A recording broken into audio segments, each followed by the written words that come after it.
Vinayak Chatterjee on the show. Vinayak, great to have you on the show. Thanks as always for taking the time out and speaking with us. Help us understand firstly as to what does this L1 bidding category really mean for large players with strong experience, and why is it so important and critical?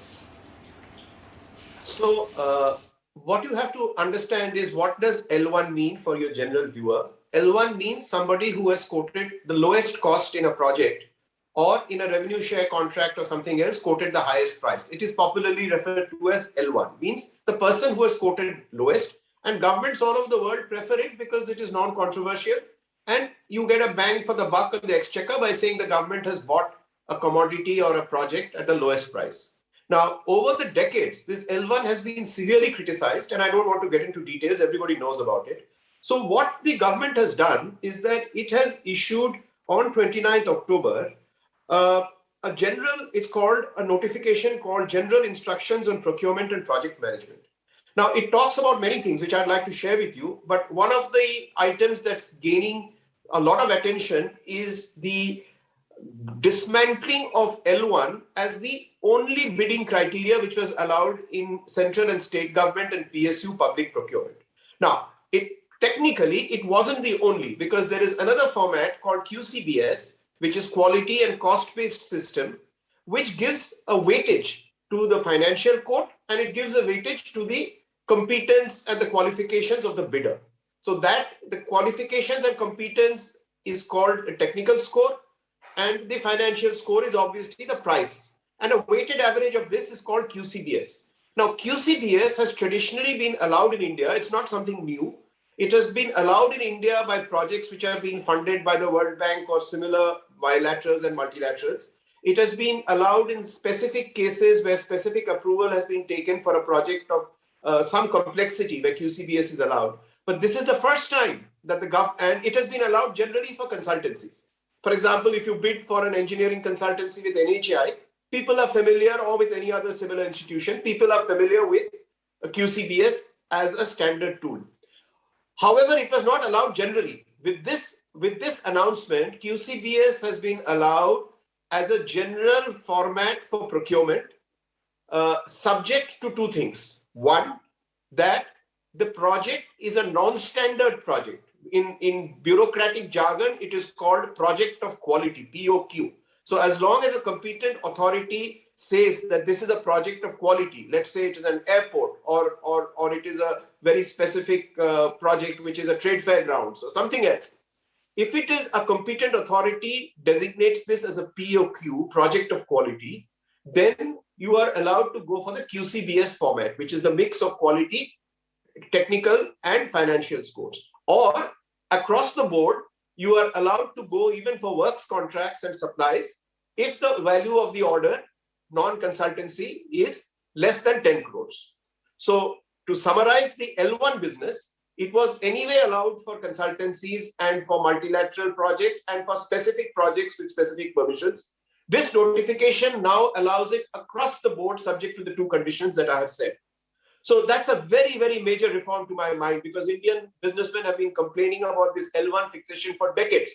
And this government has finally bitten the bullet. My compliments to the Finance Ministry and to the Department of Expenditure for a rather bold step. It still requires tweaking, and we can talk about it depending on how much time we have. Let me stop here to say, but the notification, which I read out, the General Instructions on Procurement and Project Management, has some equally important features. So let me stop here and check with you whether it's all right for me to go on, or you have some questions to ask.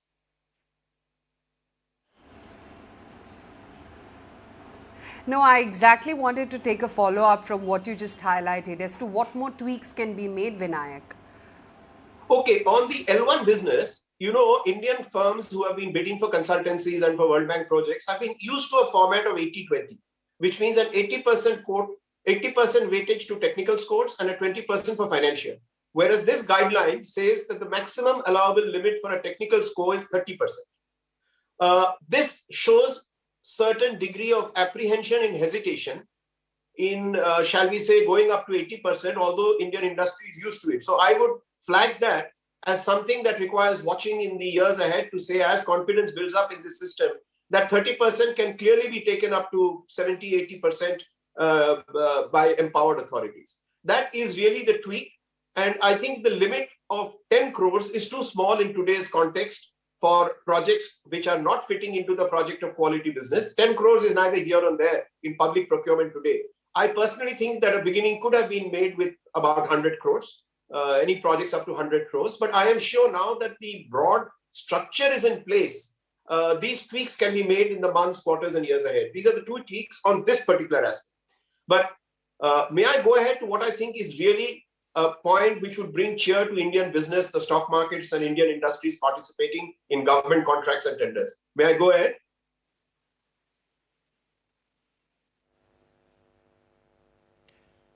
Vinayak Chatterjee, good morning. It's Nayantara. Should I say the wrong Nayantara, since your daughter also has the same name? But please carry on with the point you wanted to make.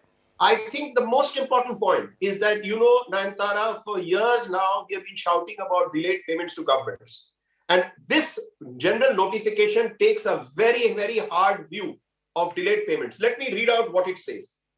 It now mandates that ad hoc payments of not less than 75% of eligible running account bills or projects that have reached a stage of payment shall be made, please note the word, shall be made within 10 working days of a submission of a bill.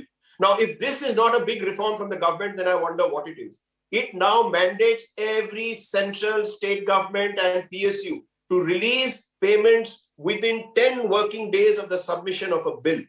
This should bring great cheer to stock markets and to any company that services public procurements and does business with government. This period of 10 days is for completion of all processes, including prima facie scrutiny and certification by the project in charge. The remaining payment, the remaining 25%, is also to be made after final checking of the bill within 28 working days, within a month of submission of the bill by the contractor. And in this case, this is in default.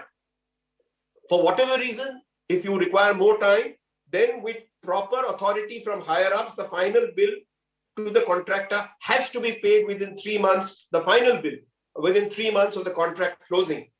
More importantly, it says, if this is violated, then interest payments have to be paid, which is now going to be a charge on the public exchequer and very, very seriously viewed.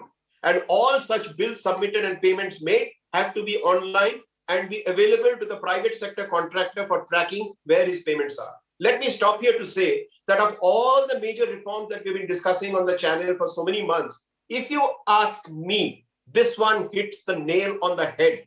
It attacks delayed payments like there's no tomorrow. Payment within 10 days, 75% ad hoc payment within 10 days of submission of a bill, the balance 25% in 28 days. And if you delay further, then you start paying interest. And when a project is completed, final payment after all checks and balances within 3 months. You can't get better than this.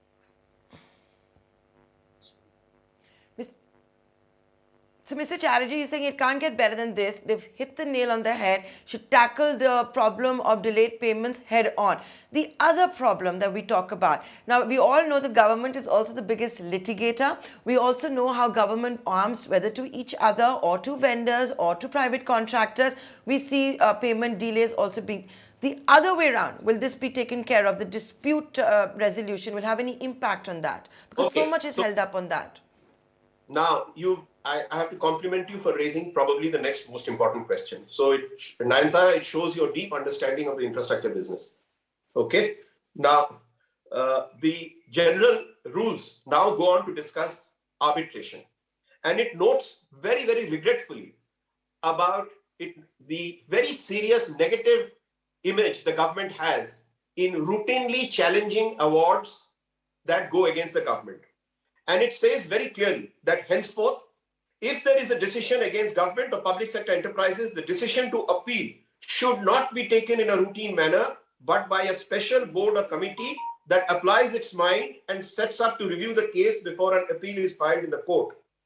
Due application of mind on all facts and circumstances have to be documented, including the realistic probability of success by the government in case it goes in for appeal.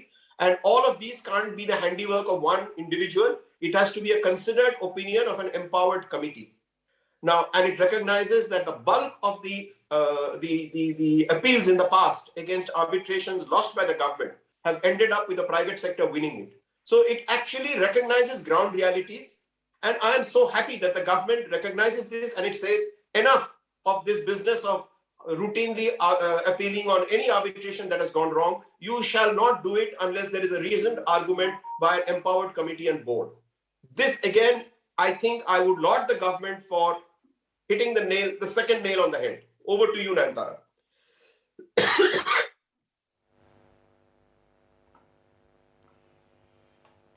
So that's fantastic. You become more modern in just the way the contracts are going to be reviewed, decided, tenders awarded, and you take care of the perennial problem of dispute resolution and, of course, the delayed payments. Vinayak Chatterjee, it's always great to have you on the channel, the most authoritative voice out there when it comes to infrastructure and to understand what's going on. With that, ladies and gentlemen, we're going to take a short